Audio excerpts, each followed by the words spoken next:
திருமதி பீலா வெங்கடேசன் அவர்கள் இன்று 6 மணிக்கு அகால மரணம் அடைந்திருக்கிறார். காங்கிரஸ் பேரியக்கத்தின் சார்பாக அவருக்கு மலரஞ்சலி செலுத்தியிருக்கிறோம்.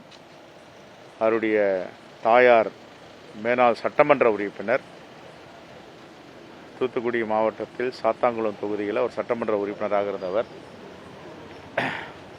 அவருடைய தந்தை உயர் காவல்துறை அதிகாரியாக இருந்தவர்.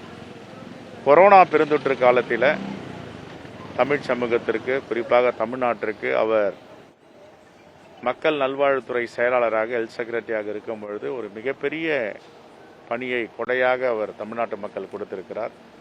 தினமும் மாலை தமிழ்நாட்டு மக்களுக்கு ஆறுதல் சொல்லி கொரோனா பெருந்தொற்றை நாம் வென்றெடுக்கலாம், இன்றைக்கு இவ்வளவு பேருக்கு தொற்று ஏற்பட்டிருக்கிறது, எவ்வளவு பேர்கள் மருத்துவமனையில் அனுமதித்திருக்கிறார்கள் என்பதை சொல்லும் பொழுதே எல்லோருக்கும் ஒரு மிகப்பெரிய ஆறுதலாக இருக்கும். இதிலிருந்து நாம் மீண்டு வரலாம் என்ற ஆறுதலையும் சொல்லுவார். அப்படிப்பட்ட ஒரு நேர்மையான, தமிழ்நாட்டு மக்களுக்காக தன்னை அர்ப்பணித்துள்ள ஒரு அதிகாரி தான் IAS அதிகாரியாக பீலா வெங்கடேஷ் அவர்கள் இருந்திருக்கிறார். காங்கிரஸ் பேரியக்கத்தின் சார்பாக ஆழ்ந்த இரங்கலை அவர் குடும்பத்தாருக்கு தெரிவித்துக் கொள்கிறார்.